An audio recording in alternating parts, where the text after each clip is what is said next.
Jesus one, and I wanted to make this video about why are so many people, this is probably all over the world, searching for love. They may tell people that they love themselves, but I can see they don't. I do many readings and I can see straight away that people don't love themselves because I see them looking in the mirror and they can't, they're either looking in the mirror and they're invisible, or they are looking at themselves and they look rotten in the mirror.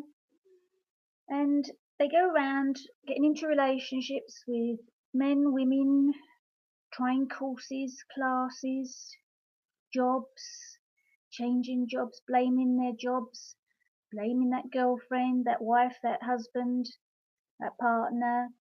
Oh, it's not right because they haven't made me happy.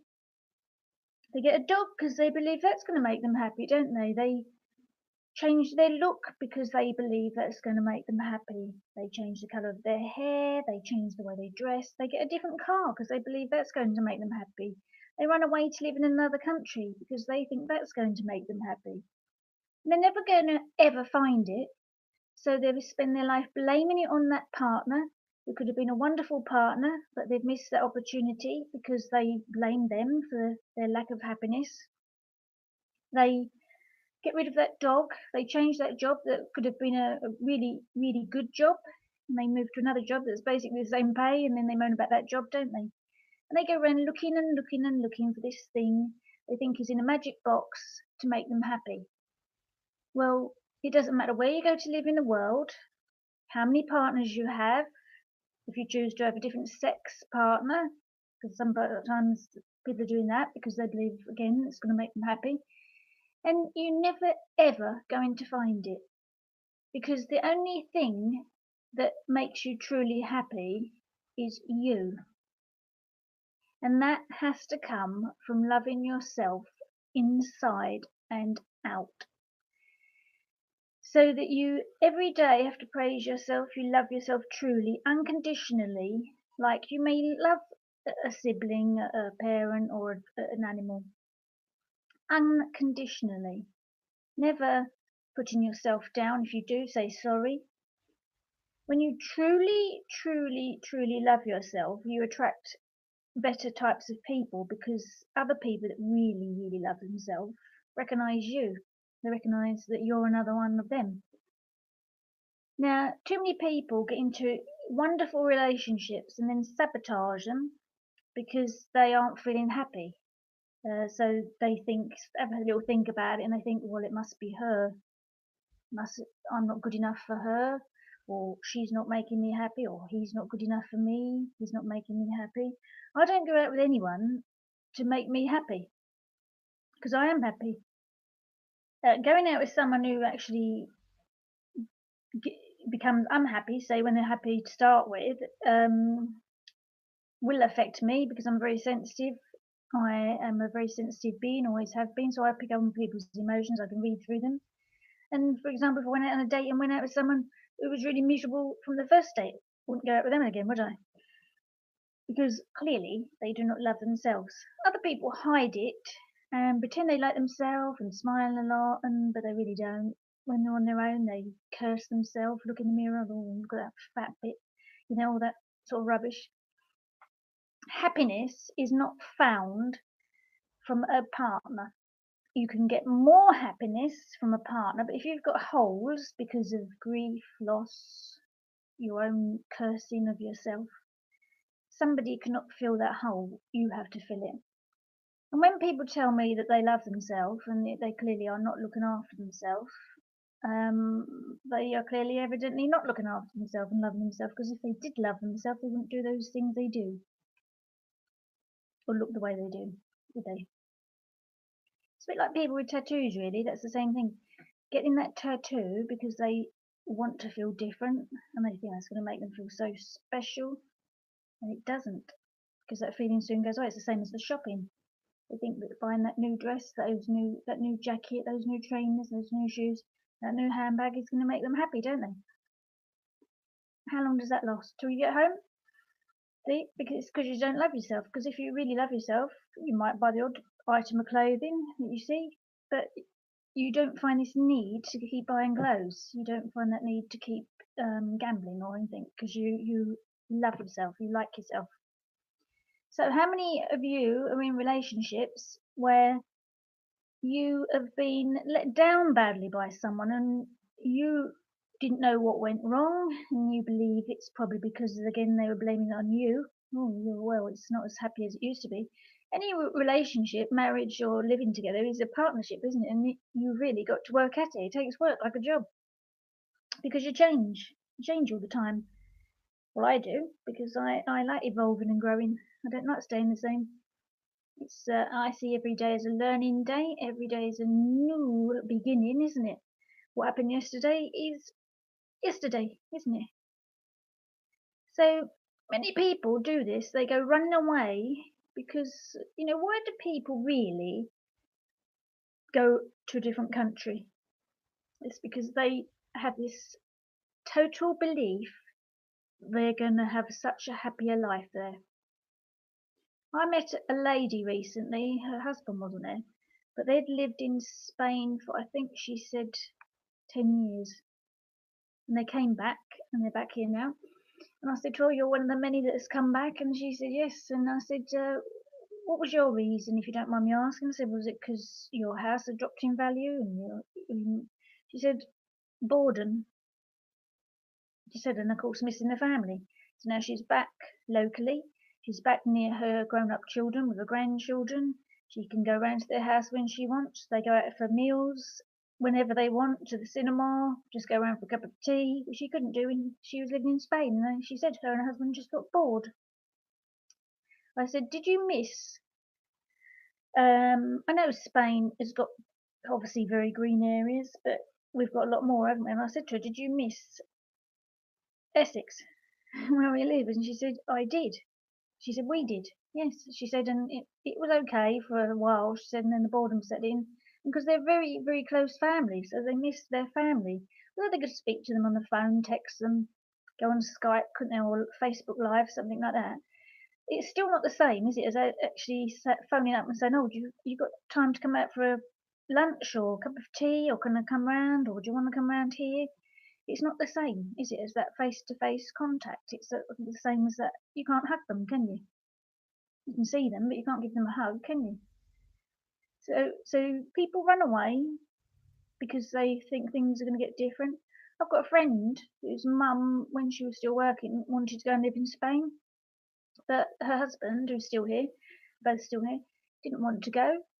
And their children live in a mile radius around their house. And the man, the dad, he's elderly and he's not very mobile now. And so it's very nice that their children live all close by. They've all got busy lives, but they can take it in turns to help the mum out, which they couldn't do. Mum and dad were living in Spain, could they? So that was a right decision. His wife might not think so. She might believe she would have had a much happier life in Spain, but would she likes seeing her children as well. So, people run away, don't they? Run away, not realizing just what they've got and being so full of gratitude for that. They run off to find that something else that's not there. For the first week or so, they might think, "Oh, this is fantastic," mightn't they? And then they get up. Some people do this, they go abroad, and most British people are not really used to continuous heat, are they? So that's another factor. Running away is you're never going to find what you're looking for. It's a bit like, if lovers run away because they're being chased by family, that's different, isn't it? They're running away with that person because they're in danger. But most people are running away when they're not in danger. They do. They go and work abroad. They go and live abroad. They go and work abroad and then decide, right, I'm going to live here. And they do. And they leave their family behind, are all quite, annoyed that they've gone. Their friends are quite annoyed that they've gone. I know it's not down to them because each person here is having their own life, aren't they? So everyone's got free will, they can do what they like. But we do make attachments to people, don't we? Some people see that as needy, but it's not needy, it's because you actually like the person. You like spending time with them. So love is not found in a cupboard, it's not found in a supermarket. a designer store in a flash car. It's not found on a mountain. You might find it more on a mountain if you're sitting on your own and you're connecting to spirit and the universe, yes, and yourself. So you could find it up there. But it's not up there where it is it? It's in you. So you could find it in yourself up on a mountain or sitting on the top of a tree or in a tree house or in a lovely field. It's going to be somewhere. It might cost you money to get there, but it's actually going to cost you any money to be there. So you could go and sit down by the seaside on your own. It's no good for going with people unless they're going to do the same as you. Because if people come and they want to talk about TV, don't they? Their job, their neighbours, their family, their friends, don't they? So it's only okay to go with someone who can do exactly the same as you. You're going to sit there and just tune out of all your problems and start to connect with the real you. Oh, you could all play another thing. You could all visualize yourself in front of a mirror and then really, really tune into you. And with your eyes shut, look in that mirror and what do you see? If you don't see shining back at you a very smiley, beautiful being, then you've got work to do. You've got work to do to love yourself. It's not just a matter of saying, I love myself. No, it has to be really, really felt inside. It can't be just, you just say it. It doesn't work. You have to say it and feel it. Thoughts, feelings, and emotions create who you are. So if you don't like yourself, even if you're looking all shiny on the outside, certain people know, don't they? Probably the more sensitive people like me, and there's lots of us, billions of us, but they know, someone could be just had their hair done and they are smiling and smiling, but if they stood or sat in front of me, I'd be able to see straight through them, because it's all superficial, isn't it? All superficial. And having lots of things never ever makes anyone happy. That's why when you see this film of people in the world that live and do not have things, they are some of the happiest people on earth, aren't they? Because they have all they need. They've got themselves, they've got family, they've got food, they've got water, and they've got some sort of shelter. And that is all you need. Do we need other people? Yes, we do, because community is essential, isn't it? We can't do things on our own, one in one field, one in another field, one up a mountain, one up a hill. How's that, you can have your existence on your own, but you do need other people, don't you, to build the better world. And people need to be taught at school how important it is to like yourself, because some people feel like they're in the wrong families, don't they? And that might be true. I don't believe you've landed in the wrong family. I don't know if that's quite true, but it's the way it's because you feel differently, isn't it? You might be a very sensitive little person and then just not. So you would feel like you're in the wrong family. But don't run away to try to find love. Love is only ever inside. You know that feeling you feel like when you've had a baby, when you get that puppy, that feeling of adoration when you look at your parents. I know that doesn't apply to all people.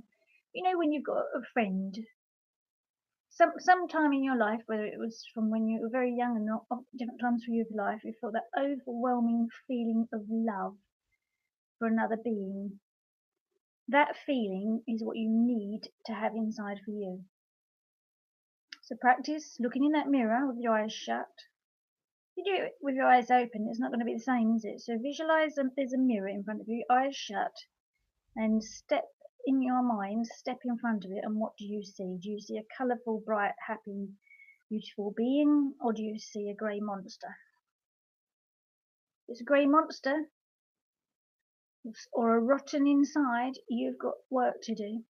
You've got to start forgiving all those people that have hurt you. You've got to say sorry to all those people that you've hurt, because you have, at some point, with judgments, opinions, haven't you? So you have to say sorry. You don't have to go up to them, but say it in your head. Say you're very sorry. Don't ask for forgiveness. Say sorry and forgive all those that have hurt you. Then start the work. Tell yourself you're amazing. You're wonderful. Brainwash yourself into thinking a different way. It takes practice. It might take, they say, about 21 days, but just start doing it and then just make it a normal part of your day. Give yourself a pat on the back. You've cooked dinner. Say, well done. You've made preferably a healthy dinner. Well done for earning that money. Well done for being a success in life. Now, a lot of people would say, oh no, I'm not successful, I don't own my own house, I haven't got a great job. Success is not that. Success is being a good human being, being compassionate, being an empath, being kind, being friendly, being open, not liking injustice, standing up for people, standing up for yourself and the little people, the weaker people, stand up for them. Do something really amazing with your life. Some people don't like it, but that doesn't matter, does it? That's their opinion. Do something that is amazing for you. Do something that makes a difference to other people. And that could just be walking down the road smiling. That could be just saying hello to people you've never said hello to before. Because it's a start, isn't it? One smile or one hello can have such an amazing ripple around the world, can't it? Because that person, it might stop them a train of negative thoughts they're having. It might give them such a boost, mightn't it? Some women don't like this, but like if they get a compliment from a man in the street they don't know. Some women, feminists, don't like that, do they, at all? I mean, I didn't like it when I was a teenager, and I thought it was highly embarrassing. But does it? Is it actually horrible? It's nice to be complimented, isn't it? Or if you are not used to that and you don't like it, practice complimenting other people. Tell them how nice they look. Don't tell them they look horrible, obviously. Just say to them, when you see someone, whether it be a man or woman, and they look really nice, as in like they look happy in that outfit as well. Say so. Say, oh, you look really smart today. You look really handsome. You look really beautiful. If someone takes offence to that, it actually means they're really rotten inside, doesn't it? It's the only reason they take offence to that, isn't it? It's because they're rotten with a fake exterior on. This is why all the people are getting plastic surgery, isn't it? Why would you get plastic surgery if you like yourself? Only if you needed to, so it's a necessary thing. But why would you get plastic surgery if you like yourself? This industry is growing, and it tells me there are so many more people now who do not like themselves. It's a growing phenomenon, isn't it? People having plastic surgery. If you look videos about this, about ordinary people, not famous people that have had it done, they don't look very happy, do they? And if they have certain bits done, like say false boobs, who are they doing that for really? Are they really, really doing it for themselves because they'd listened to their inner body and their inner voice? Their voice would have been screaming no, wouldn't it? They're doing it for someone else because they believe that they're going to make them happier. Yep, perhaps for the first few weeks they do, first few months they do, and then I bet within a year, 2 years they really regret it. Probably sooner than that, because they're getting those because they believe they're going to make them happier. They get the Botox because they believe that's going to make them happier. They get the fillers because they believe that's going to make them happy. It won't. It's actually going to move in your face and it's going to make you very miserable. Or the Botox will stop your muscles working in your face and your face will sag even more, won't it? So it's really not going to bring happiness, is it? So thank you all for listening, and remember that love, it cannot be found externally.